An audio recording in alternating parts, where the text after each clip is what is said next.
못하도다. 아멘.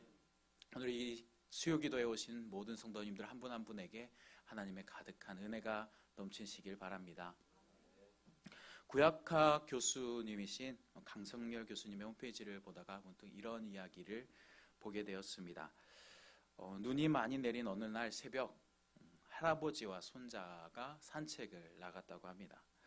날이 추웠기 때문에 공원에는 아무도 없었어요. 두 사람은 운동장에서 내기를 하기로 합니다. 운동장을 가로질를 때 눈 위에 발자국이 똑바로 나는 사람이 이기는 내기였습니다. 손자는 조심스럽게 한 걸음씩 한 걸음씩 내딛었고, 할아버지는 그의 옆에서 성큼성큼 걸어갔습니다. 목적지에 다다랐을 때 두 사람은 지나온 길을 되돌아보았어요. 누가 이겼을까요? 할아버지가 이겼습니다. 손자가 걸어온 발자국은 삐뚤삐뚤 굽어 있었고, 할아버지가 걸어온 발자국은 곧게 나 있었습니다. 손자가 그 이유를 할아버지에게 물었어요. 그래서 할아버지가 말했습니다. 너는 내 앞만 보고 걸었지? 할아버지는 운동장 건너편에 있는 큰 나무를 보고 걸었단다 라고 대답했답니다. 열심히 걷는 것도 중요하지만 목표를 분명히 보고 그 목표에서 눈을 떼지 않는 것이 더 중요한 것입니다. 저는 이 글을 읽으면서 나는 이 앞에 있는 현실에만 너무 몰두한 채 하나님을 바라보지 못하고 걷고 있지 않나 라는 생각을 해봤습니다. 하나님을 바라보지 않으면 이리저리 휘청이는 삶을 걷게 된다고요. 현실의 것만 너무 치중하다가 하나님을 바라보지 못하고 진정한 그리스도인의 삶을 살지 못하는 것 아닌가라고요. 등산을 해보신 분들은 아실 것입니다. 앞에 돌이 있든지 잘 만들어진 길이 있든지 어떤 것이 있든지 간에 길을 따라서 이정표를 잘 보고 가면 결국 정상에 이르지요. 그 앞에 굽을길, 언덕 또는 극심한 경사가 있더라도 우리가 앞에 굽을길이 있다고 해도 실망하지 않고 주저앉지 않으면, 그 앞에 성장의 발걸음을 멈추지 않으면 반드시 결국에는 정상, 하나님의 나라에 도착하게 되는 것입니다. 인생길도 그렇습니다.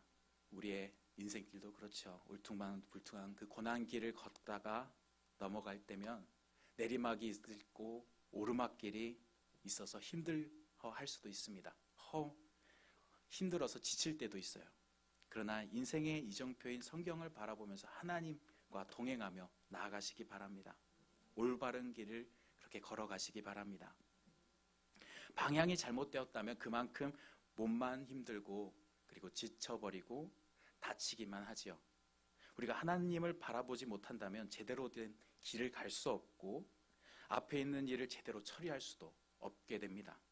정상을 생각하고 그 발걸음을 한 걸음 한 걸음 옮기듯이 우리는 하나님을 바라보며 믿음의 발걸음을 옮겨야 할 것입니다. 우리가 생각하는 걸음이 삐뚤든 그렇지 않든 하나님을 온전히 바라보며 갈 수 있는 믿음의 발걸음을 봐야 합니다. 우리가 살아갈 때 마치 베드로처럼 하나님만 바라보고 물 위를 이렇게 걸어가면 얼마나 좋겠습니까? 그러나 베드로가 그랬듯이 파도를 바라보고 바다에 빠지게 되지요. 우리가 출렁이는 파도를 바라보고 내 앞에 있는 것을 생각하면 어떻게 됩니까? 내 앞에 있는 일에 집중하게 되면 물에 빠지게 됩니다. 믿음의 생각이 들지 않게 되죠. 우리가 하나님을 바라보지 못한다면 불안하고 초조해야 합니다. 두려워지지요.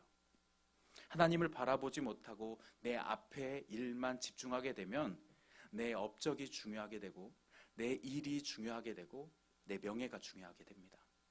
자신이 쌓은 업적, 자신이 쌓은 이력, 자신이 쌓은 놀라운 일들, 그것에 집중하게 되죠. 나중에는 그것이 교만이 됩니다. 교만한 마음이 그냥 생기는 것이 아니에요. 자신이 공을 들여서 자신의 업적에 집중하다 보면 내 이름이 꼭대기에 적히게 됩니다. 그것이 교만이지요. 이러한 교만은 하나님과 멀어질 때 생깁니다. 하나님을 보지 않을 때 생기죠. 바벨탑을 만들 때 당시 사람들 이야기가 어떠했습니까? 꼭대기를 하늘에 닿게 하여 우리 이름을 내고 온 지면에 흩어짐을 면하자라고 말합니다. 아무리 주위를 봐도 자신들이 최고인 것 같거든요. 그래서 그 꼭대기에 자신의 이름을 내어서 우월함을 과시한다고 합니다.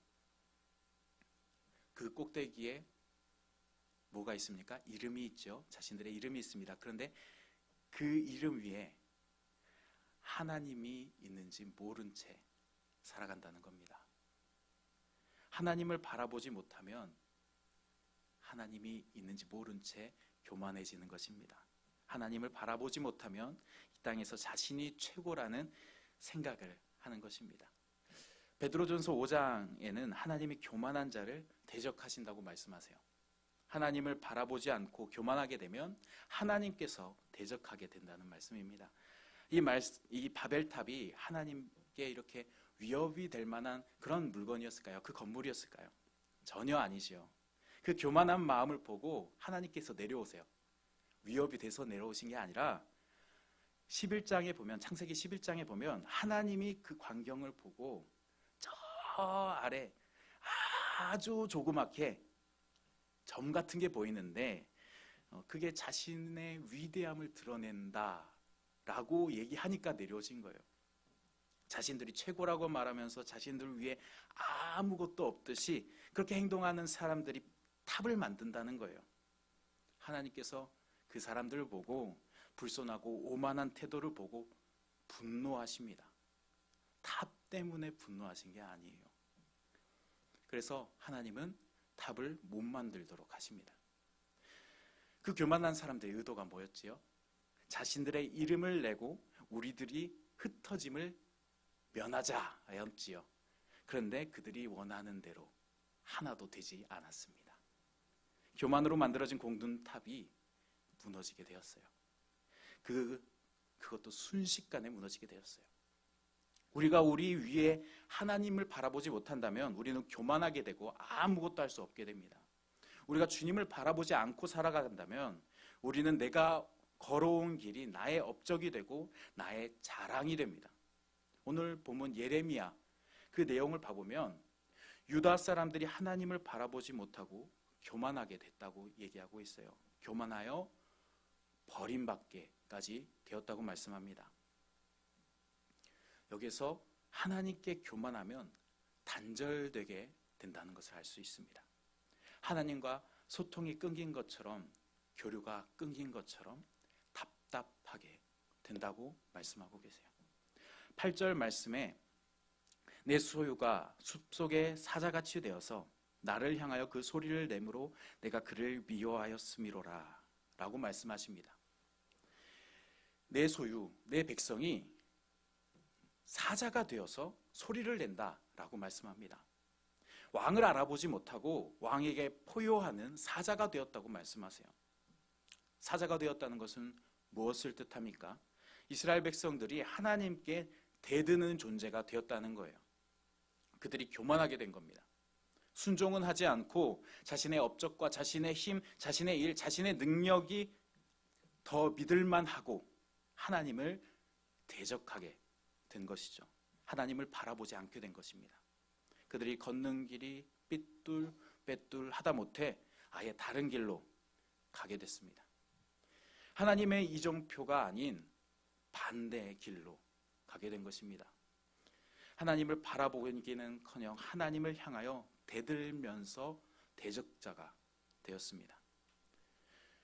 누가 유대 사람들을 하나님의 선택된 사람들, 택하신 백성이라고 이야기했습니까? 지금 이들은 하나님의 말씀을 지키지도 않는 패역한 백성이 되었습니다. 하나님을 바라보지 않고 대드는 백성이 되었어요. 그런데 유다 사람들은 유다 사람들 나름대로 어떻게 보면 하나님과 제일 가까운 사람들이라고 생각했을 거예요. 그런데 여기에서 말씀하신 하나님의 생각은 전혀 달랐습니다. 그들을 그대로 놔둔다고 말씀하지 않으세요. 하나님께서는 내 유다를 버리겠다라고 말씀하고 계십니다. 나에게 대드는 이 교만한 이에게, 나에게 배응망덕하게 이를 드러내며 소리짓는 자에게 하나님은 버리겠다라고 말씀하십니다. 7절 말씀 봐볼게요.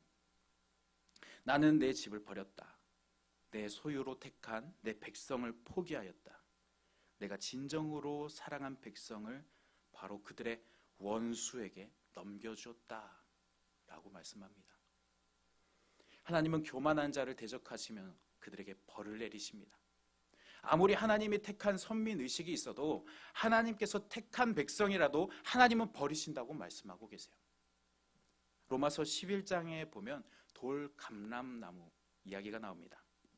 돌감람나무가 감람나무 그 전에 나뭇가지가 부러지고 돌감람나무를 접붙임 한다고 이야기가 나오는데요.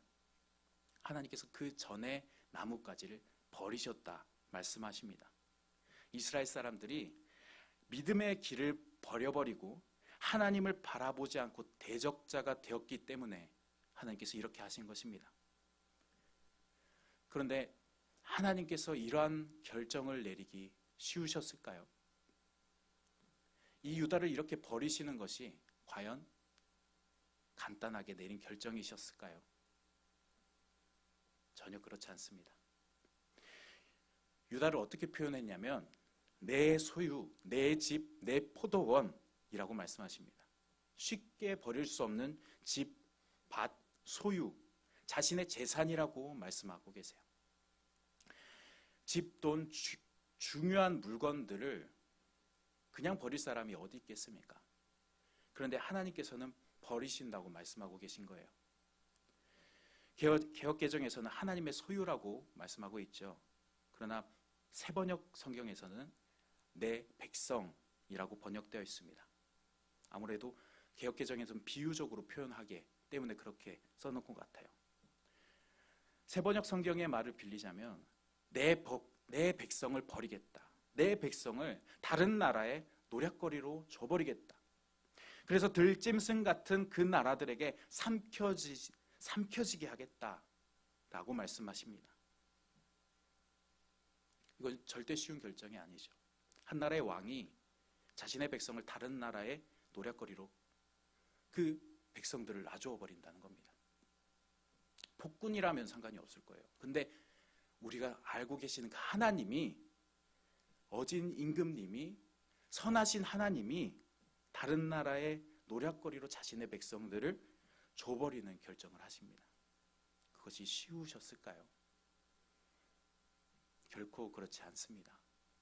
하나님을 바라보지 않고 자신에게 대드는 백성에게, 교만한 백성에게 교훈을 주고 그들을 정화하고 그들이 올바른 길로 오길 원하셨던 겁니다. 그들이 다시 하나님을 바라보길 원하셨기 때문에 하나님은 버리시는 것을 선택하셨습니다. 자신의 소유, 재산을 나중에는 다시 되찾으신다고 말씀하시면서 그렇게 그 백성들을 버리신 선택을 하시는 겁니다. 오늘 본문 12장 14절을 보면 그 백성들을 다시 구원하겠다고, 다시 불러오겠다라고 말씀합니다. 14절 같이 보겠습니다. 내가 내 백성 이스라엘에게 기업으로 준 소유에 손을 대는 나의 모든 악한 이웃에 대하여 여호와께서 이와 같이 말씀하시니라. 보라, 내가 그들을 그 땅에서 뽑아버리겠고 유다 집을 그들 가운데서 뽑아내리라. 아멘. 하나님께서 그들이 자신의 소유니까, 나의 백성이니까 다시 데려오겠다라고 말씀하고 계세요. 그들이 다시 하나님을 바라보며 그들이 믿음을 지키게, 그들이 순종하게, 그들이 하나님을 다시 보고 그들의 이정표, 하나님의 이정표를 보고 믿음의 길로 다시 돌아올 수 있도록, 하나님의 백성을 삼을 수 있도록 그렇게 다시 구원하겠다라고 말씀하고 계십니다. 그렇다면 그 백성들이 노략을 당할 때, 노략당하는 백성들, 그 패역한 백성들, 유다 사람들이 다른 나라에 의해서 고통을 당할 때 하나님은 어떠셨을까요? 에헤라디야 이렇게 좋아하셨을까요? 잔치를 벌여라, 포도주를 들어라 이렇게 하셨을까요? 하나님은 교만한 백성들이 고통을 당할 때조차도 힘들어 하셨습니다. 하나님 고통당하는 소리를 들으시고 함께 아파하셨어요. 자막 한번 띄워주십시오. 네. 여기에 예레미야 12장 10절에서 12절 표현을 한번 봐보면 많은 목자가 내 포도원을 헐며 내 몫을 질밟아서 내가 기뻐하는 땅을 황무지로 만들었도다. 그들이 이를 황폐하게 하였으므로 그 황무지가 나를 향하여 슬퍼하는도다. 온 땅이 황폐함은 이를 마음에 두는 자가 없음이로다. 파괴하는 자들이 광야의 모든 벗은 산 위에 이르렀고 여호와의 칼이 땅 이 끝에서 저 끝까지 삼키니 모든 육체가 평안하지 못하도다 말씀합니다. 이 노략자들이 와서 황폐하게 해버린 땅, 나의 백성이 있었던 땅, 지금은 아무것도 보이지 않는 땅이 이제는 불쌍하기까지 이르렀다라고 말씀하고 계세요. 이 말씀은 곧 황폐한 땅, 이 노략자들이, 타국 사람들이 약탈하는 그 땅을 하나님이 보고 계시면서 말씀하고 있는 겁니다. 하나님이 이 땅을 바라보시면서 말씀하고 계시는 거예요. 어떻습니까? 이 땅을 보면서 하나님께서 잔치를 벌이고 기뻐하시는 그 모습이 생각나십니까? 아니면 하나님께서 저기 저 터 위에는 내 백성이 살았는데 이제는 황폐하여졌구나. 이제는 아무도 그 땅을 돌보지 않구나. 이제 이 땅에 사는 모든 사람들이 마음에 평안이 없고 오직 괴로움과 슬픔뿐이구나 라고 말씀하고 계시는 것 같지 않나요? 하나님이 그들에게 화를 내시며 회초리를 들고 엄하게 하셨지만 그들이 받은 상처가, 그들의 고통이 그대로 하나님께 전해졌음을 볼 수 있습니다. 어쩌면 그 고통이 하나님께 더 컸을 것입니다. 아무리 교만하더라도, 아무리 그들이 대들었더라도, 그래서 그들을 벌하였지만 하나님께서는 자신의 백성들을 잊지 않고 계셨던 겁니다. 그들이 아무리 패역하고 괘씸하고 배은망덕하더라도 하나님은 그들을 잊을 수 없이 사랑하고 계신 겁니다. 아무리 자식이 잘 되라고 때린 회초리라도 멍이 든 자국을 보면 가슴이 미어지듯이 하나님께서 그런 심정이시지 않으셨겠습니까? 자신의 백성이 아무리 잘못되고 삐뚤어지게 살아가는 자식일지라도 정말 부모가 어떻게 키웠는지도 모르는 것처럼 그렇게 대드는 자식일지라도 하나님은 그 자녀를 보고 그 자녀의 아파하시는 모습을 보고 하나님의 속도 미어지는 것입니다. 밖에 내놓은 자식을 누가 사랑해 주겠습니까? 아무도 사랑해 주지 않죠. 성경에 나오는 탕자가 사랑받는 모습을 보았습니까? 돈이 떨어지니까 돼지가 먹는 쥐엄 열매를 먹었지요. 찬밥 신세가 됩니다. 아무도 그 자식을 돌봐주지 않습니다. 그런 자식을 보면서 아버지 되신 하나님은 고통스러워 하시는 거예요. 하물며 하나님이 우리들의 고통 소리를 못 들으시겠습니까? 우리들의 신음을 왜 안 들으시겠습니까? 하나님은 우리들의 고통을 알고 신음을 듣고 눈을 감으며 눈물을 흘리시면서 고통스러워하고 계십니다. 이런 하나님이 왜 우리의 고통을 모르시겠습니까? 교만하여 패역한 자녀들의 고통을 들으시고 아파하시는데 왜 우리들의 아픔과 고통 소리를 왜 못 들으시겠습니까? 우리의 기도 소리, 아파하는 통곡 소리, 흐느끼는 그 울음에도 하나님은 들으시고 우리보다 더 아파하십니다. 힘들고 지쳐 낭망하고 넘어져 일어날 힘 전혀 없을 때에 조용히 다가와 손잡아 주시며 나에게 말씀하시네. 하나님께서 그 고통받는 손을, 외로운 손을 붙잡아 주십니다. 그리고 우리에게 위로의 말씀을 전해주세요. 임동수 선교사님의 글에는 그 위로의 음성을 들을 수 있었습니다. 선교사님은 파라과이에서 사역을 하셨는데 어느 날 문득 운전하다가 주체할 수 없이 눈물을 흘리셨다고 합니다. 그래서 좀 당황스러웠다고 해요. 자신도 모르게 눈물이 계속 나니까요. 갑자기 모든 날 잊었구나 라는 생각이 심장을 후려쳤기 때문입니다. 고국에서 가장 먼 선교지였고 변변한 인맥도 없었었고 그래서 아무도 찾아오지 않을 거란 생각으로 마음을 내려놓고 10년 동안 사역을 했던 겁니다. 혼자라는 생각이 엄습하면서 그 붙잡았던 감정의 끈을 놓아버렸던 것이죠. 혼자 하염없이 울면서 운전하다가 갑자기 알 수 없는 평안이 찾아왔습니다. 선교사님은 울고 나면 개운해지는 그런 것인가 보다 라고 생각했는데 그때 마음에서 들려오는 음성이 있었습니다. 내가 있잖아. 내가 있잖아. 주님은 자신의 마른 손으로 선교사님의 눈물을 닦아주시고 위로하신 것입니다. 강한 척, 믿음과 사명감이 투철한 척했지만 실상은 누구보다도 상한 마음을 견디고 살아온 것입니다. 그때 주님의 음성은 선교사님을 숨길 수 없게 만들었습니다. 감추어뒀던 눈물을 끄집어내게 하셨어요. 내가 있잖아. 내가 있잖아.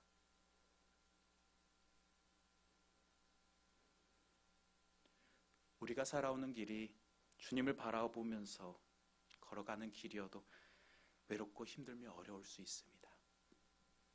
그 길이 정말 힘들어 딴 길로 갈 수도 있습니다. 그러나 그 길목에 하나님께서 우리와 함께 계시다는 그 사실을 잊지 마시기 바랍니다. 그 고통을, 괴로움의 신음을 듣고 하나님께서 우리에게 응답해 주실 것입니다. 우리 모두 하나님의 응답을 듣고 다시 한번 일어서 힘을 얻고 나아가는 모든 성도님들 다 되시기 바랍니다. 이 시간 찬양하면서 나아갈 텐데요. 하나님께서 우리와 함께 하시며 이 괴로운 시절 지날 때 주님께서 반드시 응답하시며 우리를 도우신다는 그 믿음 가지고 나아가시기 바랍니다. 이 찬양 부르시면서 하나님 앞에 더 나아가시겠습니다.